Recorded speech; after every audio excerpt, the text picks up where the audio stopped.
And one of the things we talk about in individuation is really cultivating this relationship with your parents, not as a unit anymore, but giving yourself permission and enjoying the one-on-one relationship and seeing each of your parents as not just mom and dad, but also as the individuals they are and the other roles that they play in this life. Because once you hit your mid-20s, those are two adults, supposedly, right? Operating in a family context. I mean, you're still the adult child, but you are an adult.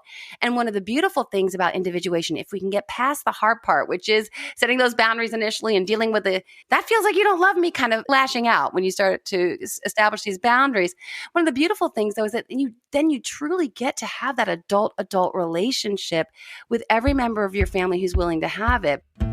I'm Casey Main, a jaded, hopelessly romantic, health-conscious party girl searching for meaning. And my mission is simple: to make life better, for myself and for you. I believe real change always comes from within, and the Better You podcast was born to discover hidden parts of ourselves and our stories. A safe place where we have real, honest conversations with people from all walks of life to help better understand ourselves so we can become better versions of ourselves. So come along on this journey of discovery with me so you can become a better you.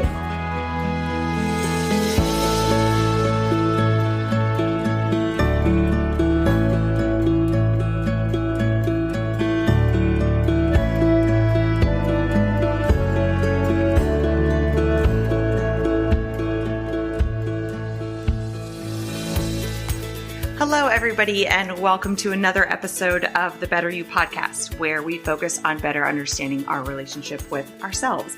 I'm your host, Casey Main. Thank you so much for being here. There are tons of podcasts out there. Some of them are really, really wonderful. So I'm just very grateful that you have decided to spend the next hour or so listening to mine.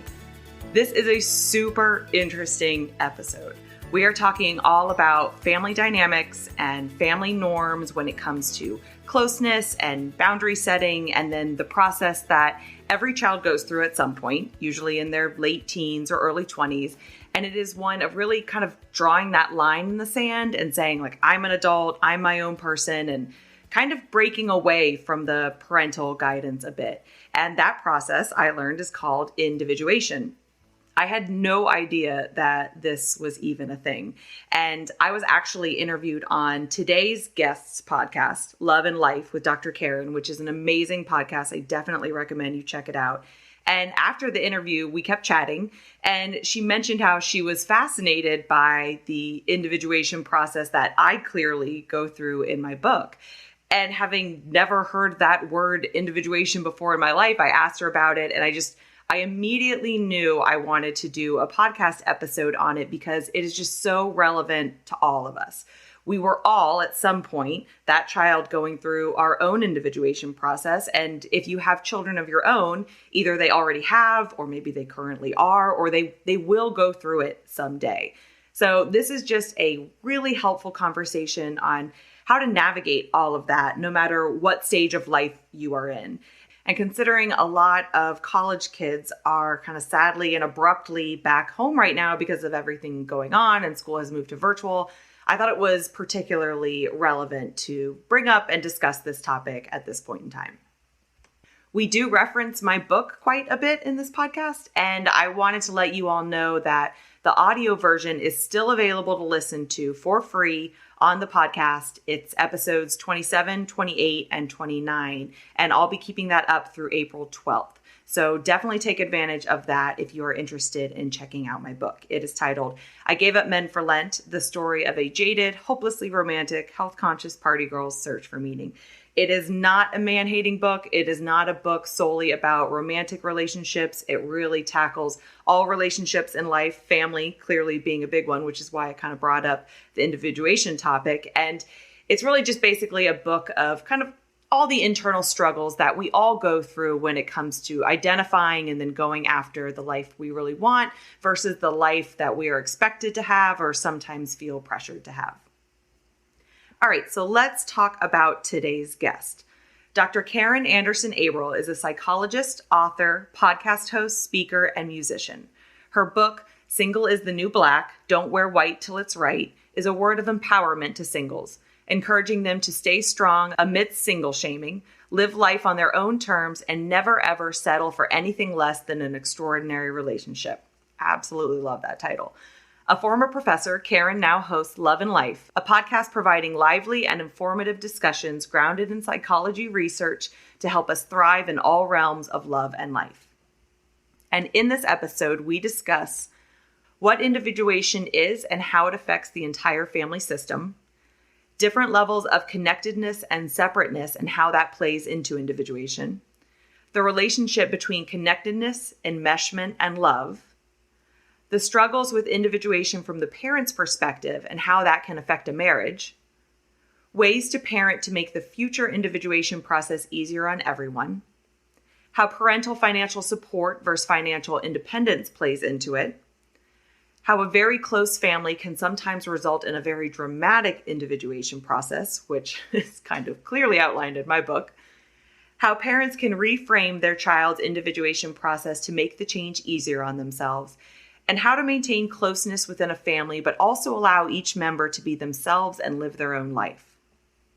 Before we jump into this really enlightening conversation, I want to encourage all of you to visit the shop page on my website, caseymain.com/shop. There you can find a list of companies and brands that all make natural, clean, organic products. And I found out, it was probably a couple years ago, and I started using the Think Dirty app, which I encourage all of you to download right now. It's free. And it has the ability, you can scan the barcode of like your health and beauty products. So shampoo, conditioner, body wash, makeup, face creams, all that stuff. And it lists out the ingredients and kind of highlights and ranks based on the toxicity levels of certain ingredients. And it's just very upsetting that there's a lot of really harmful stuff in a lot of the products that we use every day. And so ever since I figured that out and found that app, it was a total game changer. And I have slowly switched over pretty much all my products to cleaner, more natural, less toxic products. And I've listed them all on the shop page. And also a lot of them come with a discount for being a listener to the podcast. So again, that's caseymain.com/shop. Please check it out. You can find pretty much anything you need, from shampoo and conditioner and skincare to deodorant and even house cleaning products. Like, they're great companies, they're great brands, and they're putting products out there that are not secretly harmful to us. So definitely check those out and take advantage of the discounts. I'm very happy to be able to bring all of that to you. All right, so that is it. We're going to go ahead and jump into this conversation with Dr. Karin. Enjoy.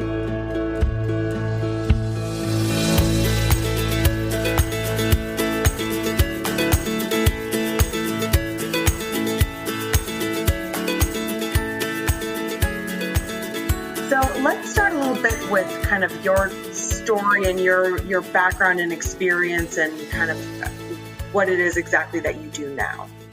Yeah, so I'm a psychologist, and my field is I have a master's in clinical psychology, and that's what you learn to become a therapist. And I did that for several years. And I worked in the inner city of Chicago with kids in child welfare, which, of course, these children have been through an enormous amount of trauma and certainly need some therapeutic support. Then I went back to get my doctorate in developmental psychology, which is where the individuation kicks in. And I was a professor for 10 years. And now I've stepped away from academia, and I've written a book, and I speak, and I have a podcast called Love and Life. And I am on social media a lot, just trying to support and encourage people, because love and life, there's a lot that needs supporting and encouraging in that realm. So that's my story. For sure. And that's so funny. We are just kind of like kindred spirits, like you. And I'm sure you picked up on this when you were reading my book. Like, you've kind of lived the career that I wanted in terms of going to school, helping underprivileged children, and then getting like a PhD in psychology, and like, you went developmental psychology. But that's so interesting because that was very much a path that I had dreamt about as well.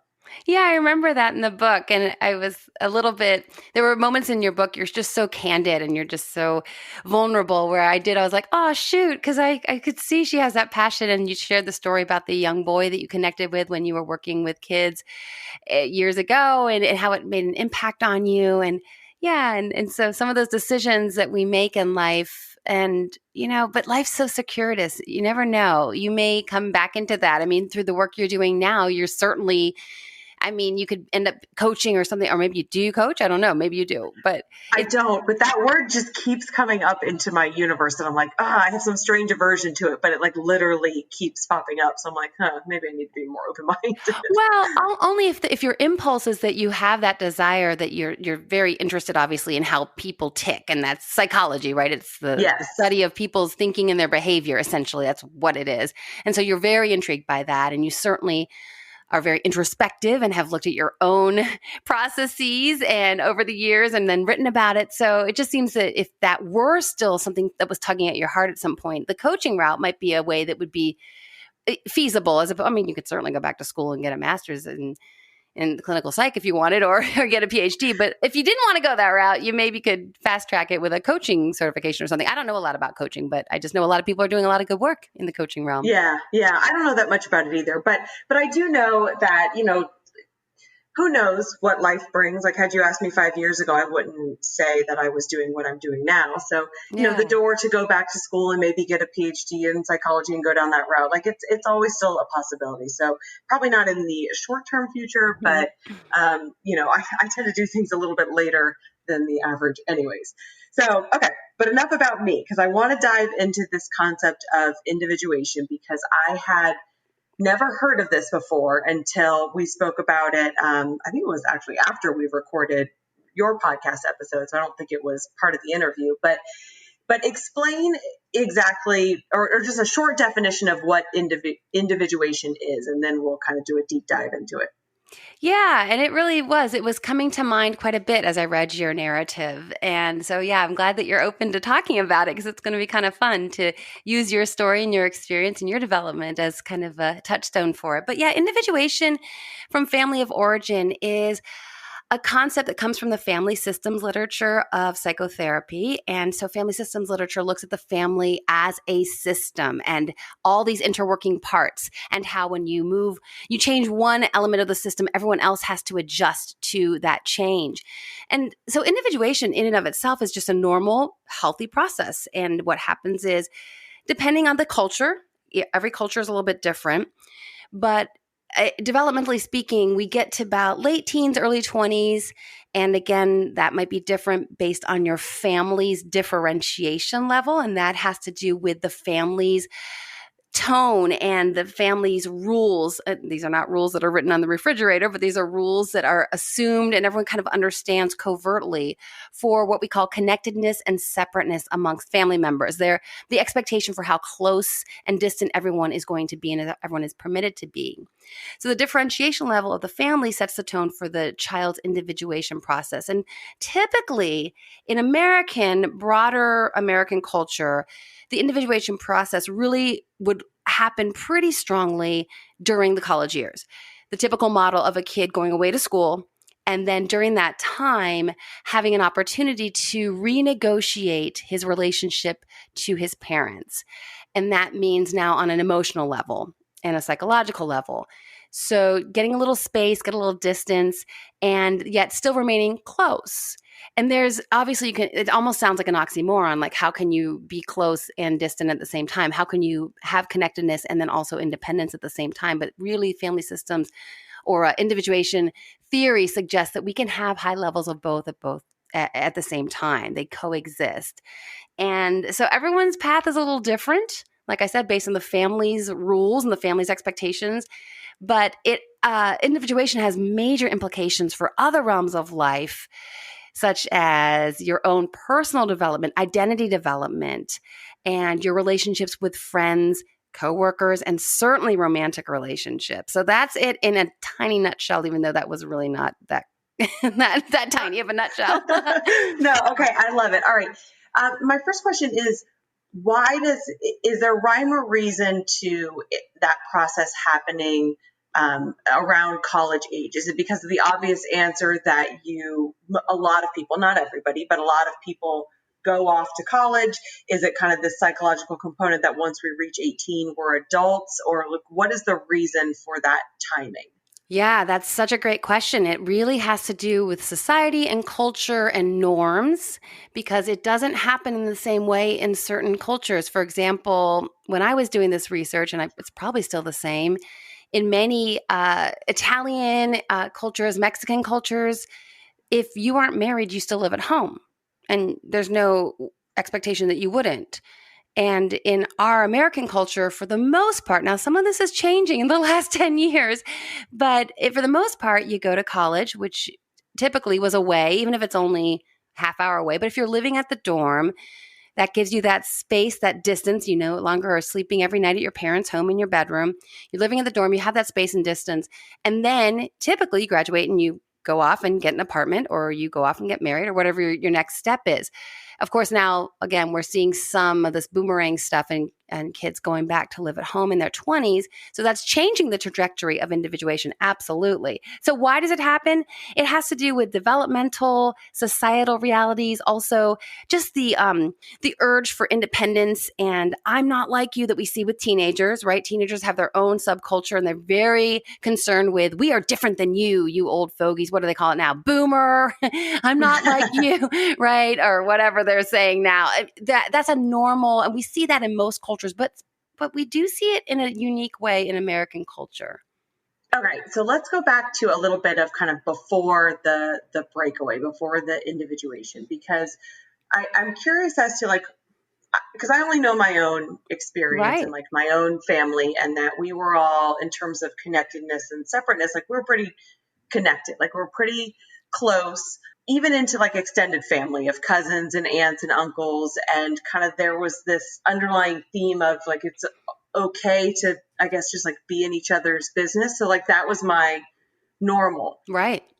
So families like that are close, does that make the individuation process more difficult than families that maybe have more boundaries kind of from the beginning? Yes, absolutely. Okay. Yeah, that explains For sure. a lot. Yeah, well, because what happens is, so what happens is the individuation is often related to those choices for who I am. And if you're from a family where there's that closeness, in an extreme version, we call that enmeshment. And that would be a family where, like you said, the boundaries are very porous. So the family members may have within the family unit, and you mentioned even extended family. So it may be, we're the Jones family. And so the boundary surrounding the Jones family as a unit is very tight, right? Like we're Joneses and you're not, right? That kind of thing. But then within the family, everyone's individual boundaries are pretty porous, such that you said, for example, in your family, it was very common for people to be up in each other's business, and that was appropriate.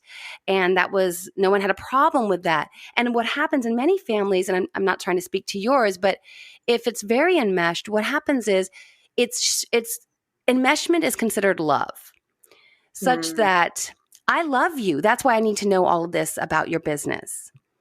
And then when someone tries to go, you know what, but I don't know that Aunt Susie needs to know every last little detail of my life when I'm 22 years old now. And so when you put up a boundary, then Aunt Susie feels like you're rejecting her, and that you having a sense of identity that apart from her is a betrayal of her relationship with you and as a family member. And it's basically you not loving her. And that gets very confusing for a young person who's going, wait, but aren't I allowed to be an individual? And aren't I allowed to have certain things that are just mine? I don't have to share every bit of my journey in this life with every single family member. So it gets very confusing, the individuation process, for sure. Yes, I mean that I feel that as an adult, like that I mean that concept right there, that enmeshment kind of equals love, like that was very much my experience and kind of continues to be. And then as even now I'm post individuation process, at least I hope I've completed it. I believe that I have, but even after the fact, now it's difficult to set those boundaries, because it's like if I tell one person in my family something, chances are like it's going to travel through the grapevine, and I don't necessarily want it to. So it almost creates this almost like distrust in people's ability to actually like keep a secret or keep a conversation confidential. It's such a great example.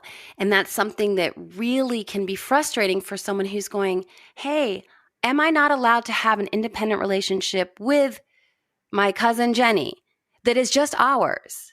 And really, according to family systems literature, and of course, again, it's different from culture to culture. And I know some cultures, whenever I would teach this in my grad courses I was teaching, there was a lot of people raising their hands. Well, hey, our family, that's just the way it is, and we love it. I'm like, okay, cool, whatever. But typically, what I've seen from the research I've done is that it can really stagnate a young person's development in terms of their identity and their permission to be able to launch themselves and say, yeah, I'm allowed to say something to cousin Jenny that doesn't get back to Aunt Susie. And I'm allowed to say something even to mom that doesn't get back to dad.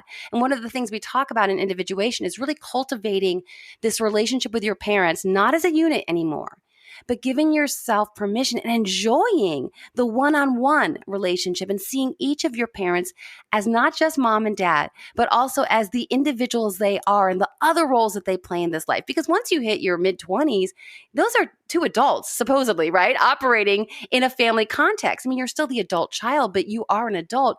And one of the beautiful things about individuation, if we can get past the hard part, which is setting those boundaries initially and dealing with that feels like you don't love me kind of lashing out when you start to establish these boundaries. One of the beautiful things, though, is that you truly get to have that adult relationship with every member of your family who's willing to have it. But sometimes if people aren't willing to just recognize that it's okay to have that relationship that's just the two of you, and it doesn't mean that you're betraying everyone else in the family by having some information that is just yours. So yes, I love that. And I agree. I think that I have a much more kind of a better one-on-one adult relationship with both of my parents now, after all the craziness we went through when I was in my 20s. But I'm kind of curious. I should maybe ask my mother this because she'll probably be pretty honest. Is it difficult for parents from the parenting perspective to shift into that form of the relationship, like where they're no longer, I mean, they'll always be the parent, but it's more of that. It's no longer like parent child. It's more like parent adult, kind of almost friend relationship. Like, what is that struggle like for parents? Yeah, and it can be a struggle for parents. And what we find is that when parents have a good sense of the other roles that they play in this life, they have an easier time letting their child become an adult. Parents who need to be needed, who see their child's independence as threatening their role and their purpose in this life, really struggle. And they will unwittingly try to prevent their kid from individuating. They will send messages like, in some cases, you want to go to school 2 states away? What? Because you don't want to come home on weekends? You don't love your mother anymore? Those kinds of messages, they can start very early. And then it can go into, you're going to get married to that guy who lives in California when we live on the East Coast. So you'll never see your mother anymore? So you don't love me? I mean, it can be pretty dramatic in some cases. And that's not easy on a kid. And the mother or the father will be, again, lashing out from their own need. It's quite selfish, actually. And it helps if the parents have other things going on, and also the marriage. If the marriage is strong, the empty nest process is so much easier because they really enjoy each other and they can go, hey, you know what? We just raised some kids and we've launched them successfully. High five. Let's go out to dinner and have a good time. We did this. But if the parents have for a while been really stepping into their parenting role, their mother-father role, more so than their husband and wife role, if they've let the husband and wife roles kind of falter because they have been too focused on the kids, and that happens a lot with the best of intentions, right? We got to be the best parents, but when they let the marriage suffer, then of course the individuation process is harder on the parents as well. Okay. Oh, all right. That makes so much sense. Okay. All right. So I want to kind of go back kind of through the different roles or stages and kind of discuss what are, I guess, some like best practices to try and set yourself up for an easier individuation process, whether you are the child or you are the parent, like raising a child. So if you are, because I mean, if you're a young kid, then obviously you don't know that this is about to happen. But if you are currently a parent, and so you have a child who is nowhere near the age of this process yet, is there an ideal level of connectedness versus separateness, like giving your child some independence and sense of who they are? Like, how do you set your child up to not have some really dramatic individuation process later in life? Yeah, I mean, and it's hard because there are no rule books for this. I mean, most parents raise kids and don't even know about this term. And so they experience it, but they don't even have labels or terminology for it. So one of the best things to do as a parent is to always, always encourage and applaud your kids' independence. Always. And that's very hard in this day and age. I mean, this an entirely another conversation would be about the helicopter parents and the snowplow parents and all of that that's going on as part of a reaction to scarier world and all sorts of other things that we could analyze at another date. But for parents to recognize, and I love this, the job of a parent is to work yourself out of a job. Right? And so to see, and it takes, I'm sure it's hard because that's your baby and you love that relationship, but to see every act of independence, not as a threat, not as a forget you, mom, but as a really healthy move and also a really healthy indication that you did a good job. And a lot of parents struggle with this. And I talk to a lot of parents about this kind of stuff. And there are some that don't struggle. They're like, good, it's time for them to go. And then they feel guilty. Like, I'm not trying to kick her out of the house or anything. It's like, no, don't feel guilty. All you're doing is communicating to your kid, I believe you can do this. So parents have to see when they let their kids struggle and they don't solve every problem for their kid. You're not being a bad parent. You are being a good parent who is communicating by virtue of your kid of struggling and you not swooping in to save the day. You're communicating to your kid, you know what? I believe you've got the skills and the tools to deal with this. I love that. Okay, perfect. All right. So now let's move forward a little bit to, let's say you are the child and you are kind of going through this process. Like you're maybe in your early 20s, you're in college, whatever it may be, but it's like you're kind of going through this, okay, mom and dad, like I'm an adult, and they're kind of saying back to you, no, you're not, you're still just a kid, like you're in the middle of it. Like how do you start to, like, is it an open conversation, or how do you start to draw some of these boundaries without it necessarily being argument or hurting your parents' feelings like I did throughout all of my 20s? Well, yeah, I think sometimes a conversation can be a great opportunity to, like you said earlier, to establish some boundaries. But talk is cheap. And so one of the things we're seeing now that's a problem is that young people want to say, hey, I'm independent and I can do what I want to do, but they're still letting their parents bankroll things. Well, this is just the way of the world is if you're not financially independent, in our culture, we don't fully view you as fully than an independent functioning adult. Now, I'm not saying that people have to come back home and, after graduating from grad school or something, they come home for a couple months and they pick themselves up and dust themselves off, or they try a new career path. So they go back home as a place to kind of get things together. And I know you mentioned you lived at home for a while. Do you still live at home?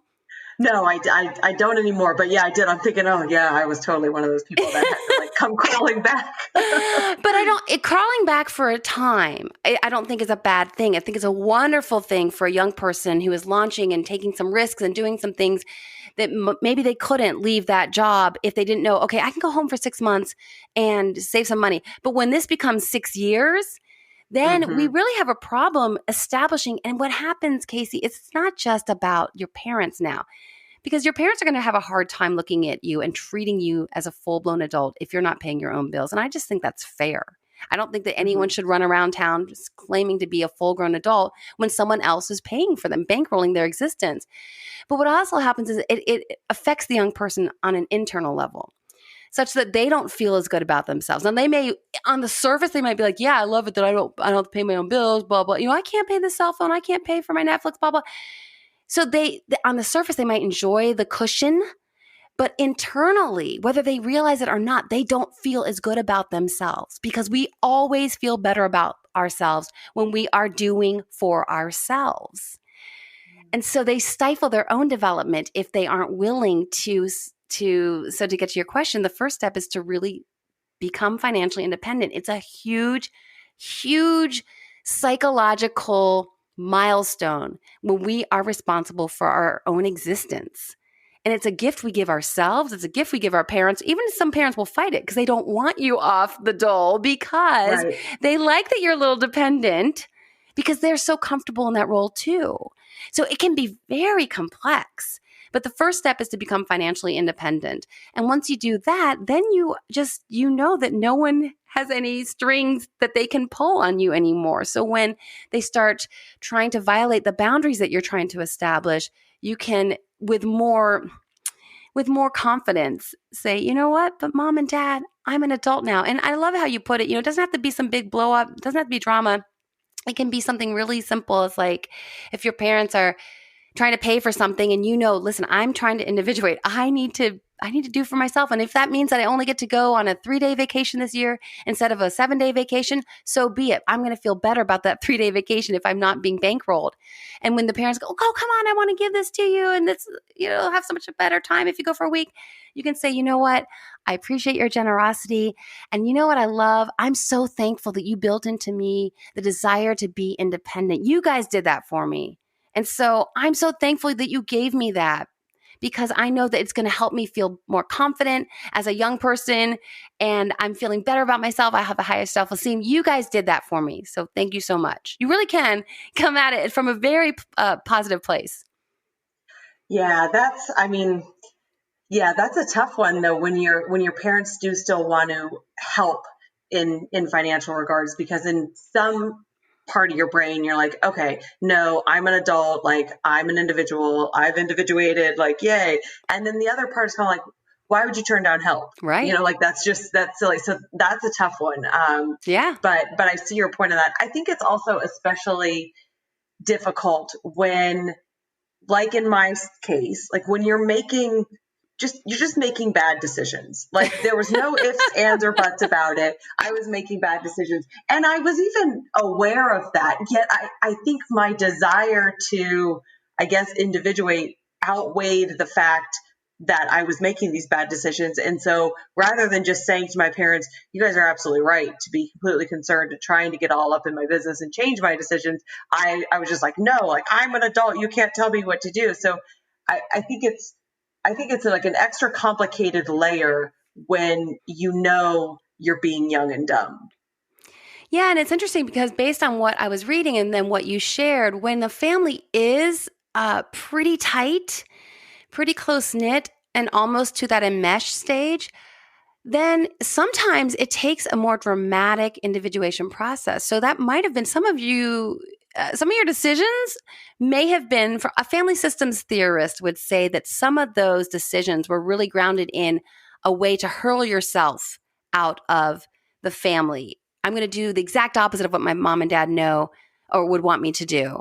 Oh, wow. Yeah. Like I'm going to just play a completely different role than I've ever seen in any aspect of my family. Like I'm just going to really strongly make the point that I'm different. Yeah, yeah. And if there had been a little bit more permission for you to individuate in a more kind of just bit by bit manner, you may not have had to have this big, I'm going to make some really bad decisions. Yeah.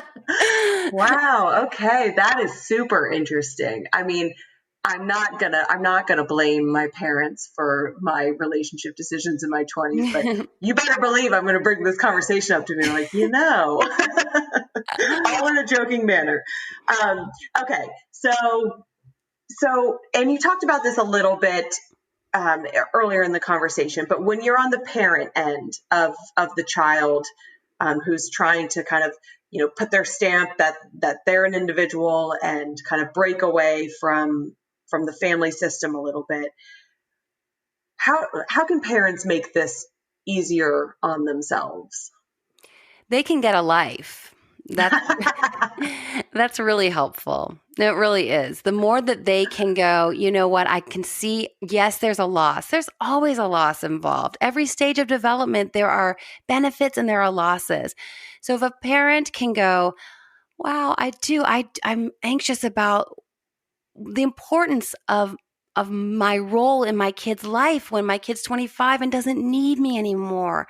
That makes me freak out because I'm so used to, I might change this kid's diaper and I did this, and now this kid doesn't need me. And what's that going to look like for me? So as they make it about them and they frame it as such as a major loss, that exacerbates all the energy and the tendency for drama to ensue. So if they can just try to reframe to the extent that they can, go, you know what, this is not a loss. And like I said earlier, this is really an indication I did my job as a parent.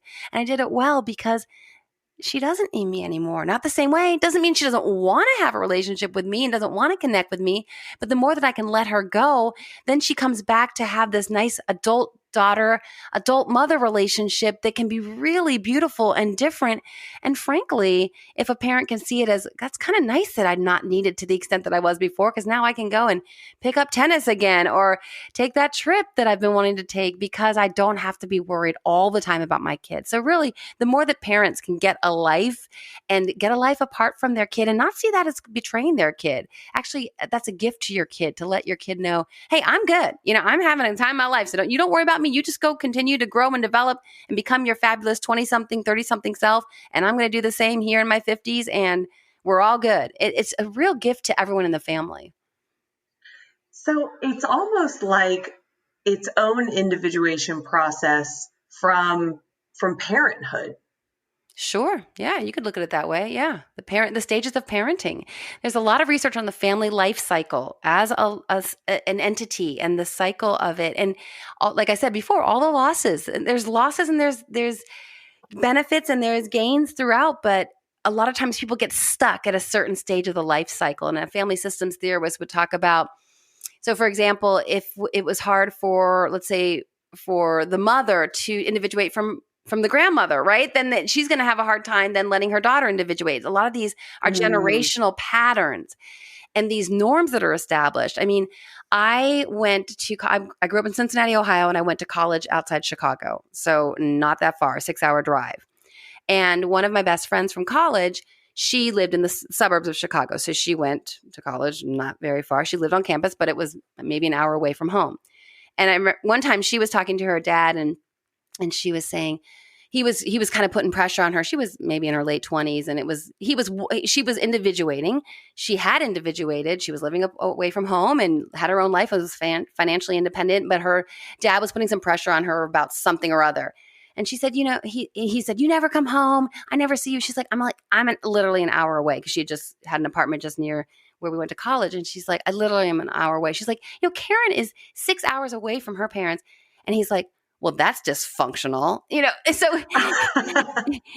they're dysfunctional. So it's, again, these norms that are established that feel very real. Yes. And until we get, you asked earlier about why college is an opportunity oftentimes for a kid to begin that individuation process in full force, is because at college we finally kind of get that distance to go, oh, wait, not everyone's parents are the same. I mean, you got the kid whose parents are FaceTiming them every single day, right? And then you got the kid who got dropped off in September and like the parents like, see you at Christmas. There's a very different family norms for, like I said earlier, those expectations of how close and how separate we are expected to be as family members. Yeah. Oh, that's so interesting. Okay. So what do we do when we find ourselves maybe post individuation process and there's still a little bit of that enmeshment there? And I'll call myself out because I feel like I've even had these thoughts or these conversations about my sister who lives outside of DC and the rest of the core immediate family is here in Florida. And, I'm like, well, I don't know why she wouldn't want to be near family, blah, blah, blah. And so then as you're talking, I'm like, oh man, I'm doing to her like what parents do. So I think that, and then I say, my defense is, well, we all love each other so much. And, her kids could grow up with my brother's kids and the cousins and all this stuff. But so there's definitely a little bit of that, love is enmeshment. So how do we go about identifying when that's happening and then maybe, I don't know if it's breaking it or like dissolving it so that we're allowing, so that we're keeping the closeness within our family, but we're allowing everybody to just be who they are and live the life that they want to live without this parent, child, sibling, pressure. Yeah, and it's kind of like what you just said. When you have that impulse to view your sister living away as abandonment or as a betrayal of the family, or clearly she must not love all of you as much as everyone who's stuck around does love the family. I would just it's just an internal challenge.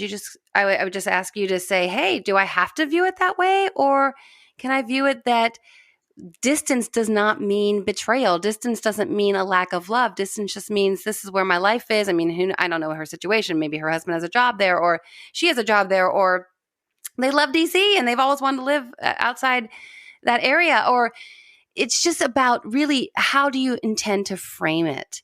And then the other piece that happens with families oftentimes, and if there is a situation, again, I'm not saying that this is happening in your family, but oftentimes that person who does step away then becomes, when the family gets together, oh, and so is not here, of course. And then there's a lot of talking about it and just ruminating on it and perseverating. And that's not healthy for anyone either, because what needs to happen, and this is another family systems term that's really important when we're talking about this stuff, it's rampant. Every family has it. Every family does it. It's called triangulation. So the idea would be, say you're mad at your sister because you think she should be living closer. So instead of talking to your sister about it, you talk to everyone else in the family about it, right? You talk to your mom about it, right? And so, right. So we have you, your sister, and then whoever else you're going to talk to about in your family about her. And then what happens is we have this beautiful triangle, which is very stable. It's like a three-legged stool. It's very stable. And what happens though is it then fosters an alienation from the person who really should be the one that people should be talking to if they have any concerns. So it's all about how you want to frame it, but it's hard because when the family has a set, like I said, the differentiation level of the family, it's not like you personally are in control of your entire family's expectations, right? I mean, you're not running the joint, Right. You aren't the one. You're still on the child level, and it would take you saying, maybe it would be partly just like, do we have to look at it that way? I mean, yeah, there's a loss. You would love to have more connection on a day-to-day basis, but we don't have to look at it as a complete betrayal of the family.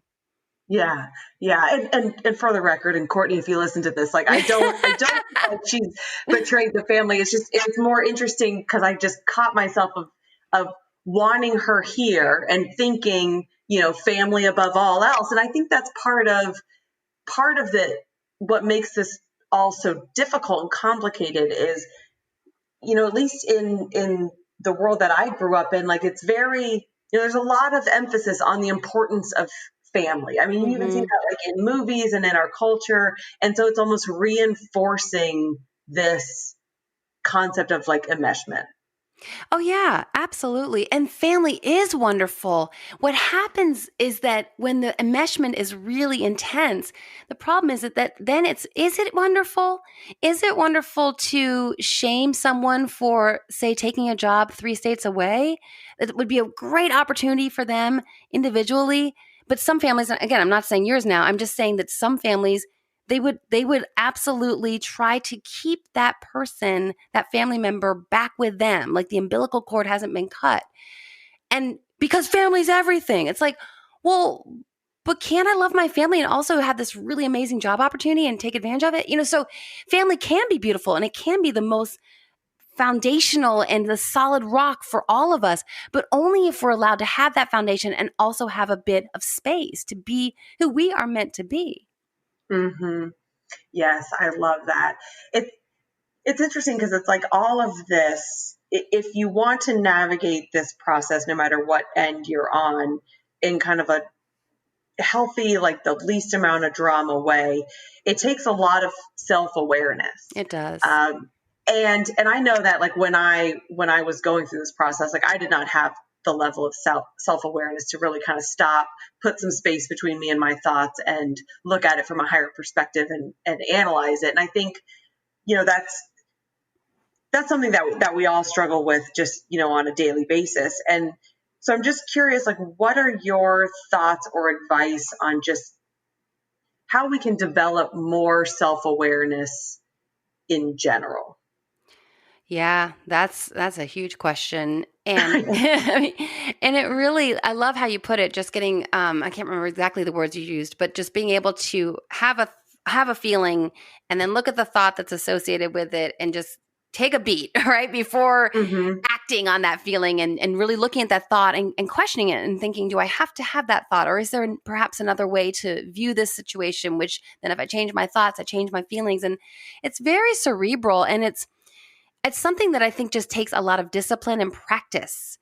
And for a young person, again, especially like as you described, oftentimes when the individuation process is more dramatic and it's just a lot of quote unquote acting out, or I'm not feeling that I can have any space in this family, so I'm going to propel myself out of here with all these bad choices. And there's so much reactionary behavior going on. It's really Mm-hmm. hard to process to the level that you're talking about. And like I said, it's really hard for parents too. I can clinically and academically talk about this, but man, it's tough because part of individuation is parents, like I said, getting a life and letting their kids make some mistakes without swooping Mm-hmm. in and fixing them.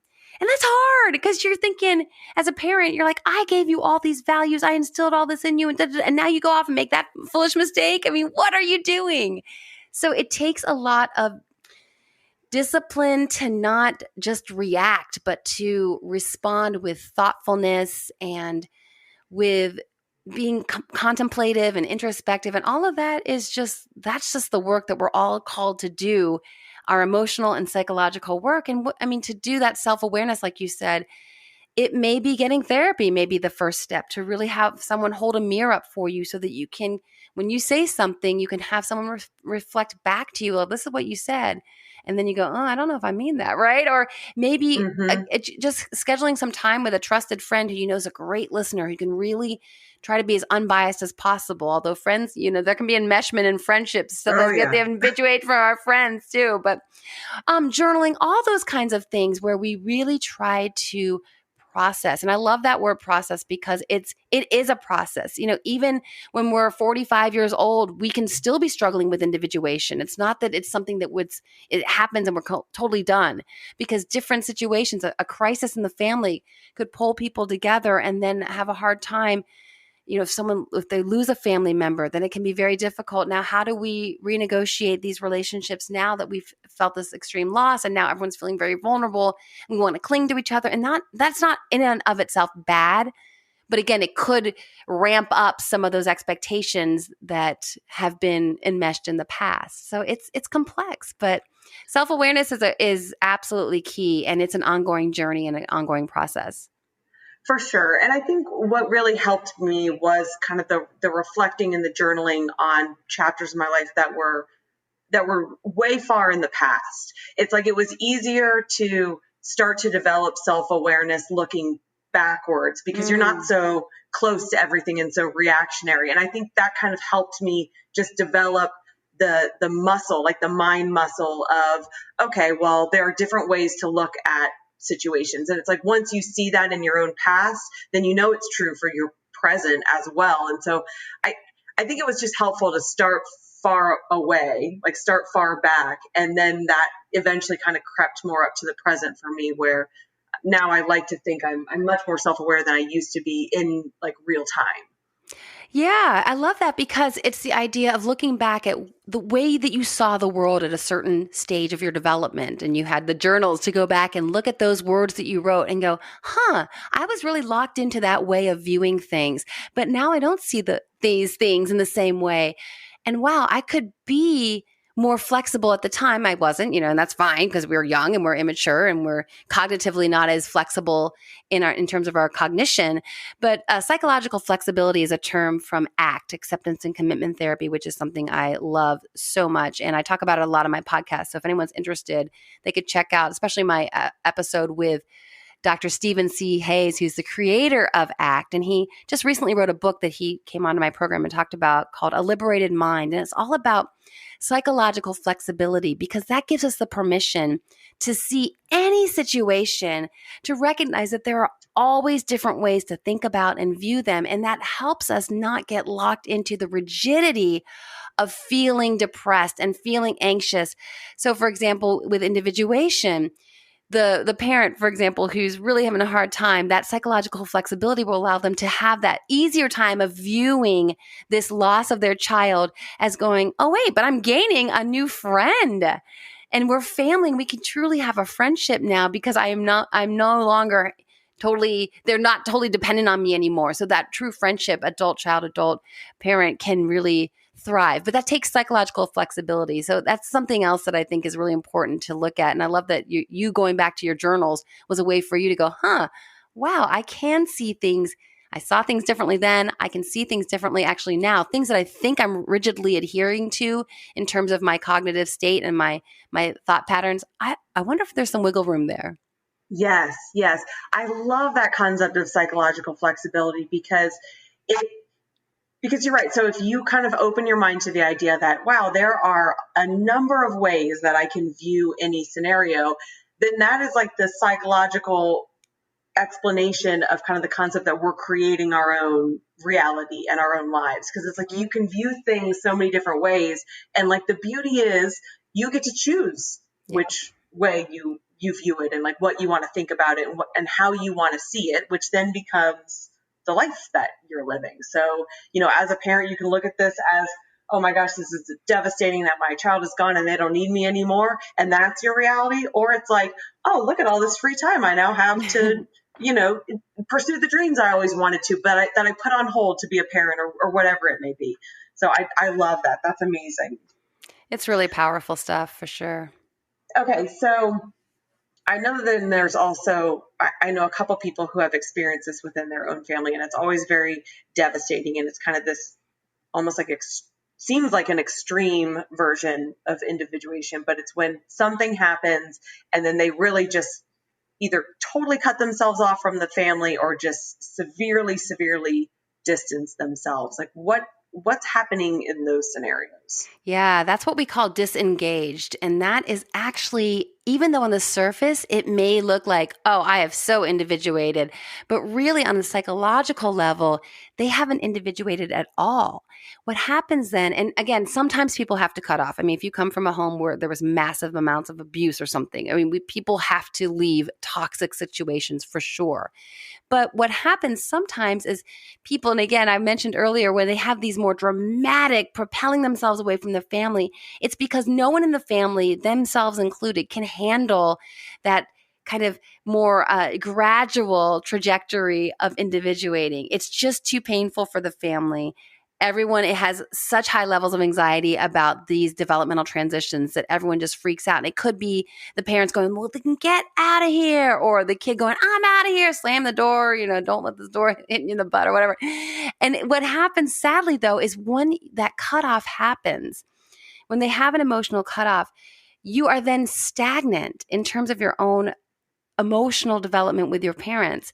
So say you just took off at 20, you're like, I'm out of here.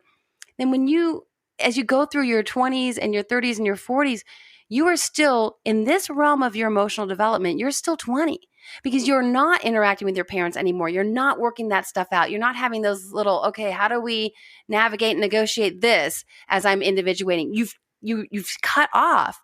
So your development is stagnant to some degree. And that could play huge problems for getting married, for example, because you'd have a hard time with that more mature emotional interacting with your spouse.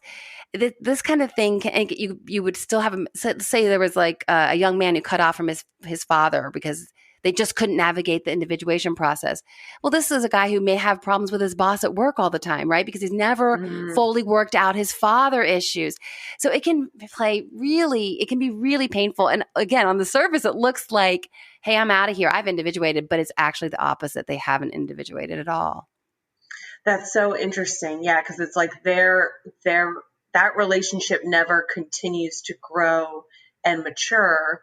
And so then you never learn the things you would have learned through that growth and maturity, which then essentially is holding you back. Exactly. Yep. Okay. Super interesting. Okay, well, thank you so much for coming on and talking about this. I just knew when you mentioned it, and the fact that you read my book and you're like, oh, there was definitely a lot of individuation in there. I'm like, oh, what is that? Like, I did not even know this was a thing. So I'm really hopeful that listeners will gain a lot of insight from this, and then help in terms of kind of how they navigate their own families, whether they be really still just the child in the situation, or if they're parents, or if they're both, because I think this is really important stuff. So thank you very much. Tell everybody where they can find you and your work, and definitely mention your podcast, which is amazing, where they can follow you on the socials, all that stuff. Yeah, thanks for having me on. I appreciate it. This has been a lot of fun. Yeah, so I am at loveandlifemedia.com. And on the socials, I'm most active on Instagram. I'm on there all the time at drdr.karin. So Karin with an I. And yeah, Love and Life is my podcast. It's available everywhere you listen to podcasts. And I just had you on, and that was a very popular episode. My listeners loved it. So thank you for coming on my program. And on Twitter, I'm at Dr. Karin Anderson, again with an I. And then on Facebook, I'm not that active there. Instagram is my jam. I just love it's something about the Instagram vibe that's very different for me. So, but I know I need to connect with my people on Facebook because I don't want to leave anyone out, but I'm at Dr. Karin Anderson Abrell on Facebook. Oh, wait, let me mention my book, right?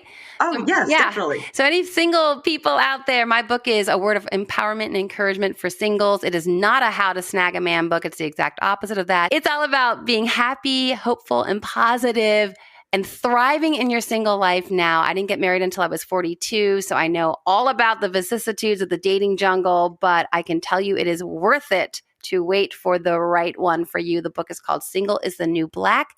Don't wear white till it's right. Oh, I love that. I could have used that book all throughout my 20s, for sure. Oh, me too. That's why I wrote it. I wrote the book I wish I'd had. And that's the best way or reason to write a book, is to write something you wish you had when you were going through it. So that's awesome. Thank you. Thanks, Casey. All right, that will do it for this episode. Thank you so much for listening. I hope you all got as much out of that conversation as I did. It was just really kind of mind-blowing and enlightening to look at family dynamics kind of from that perspective. And then it's good to know, to understand your own family and how it works. And then especially if you are a parent and kind of creating your own family dynamics currently, then to keep all that in mind with kind of how you interact with your children and all of that. I found it to be super fascinating stuff. If you are not already, please follow the podcast on Instagram or Facebook. We are at The Better You Podcast. You can reach me if you've got feedback on the show or ideas for future episodes at thebetteryoupodcast@gmail.com. I absolutely love hearing from you guys.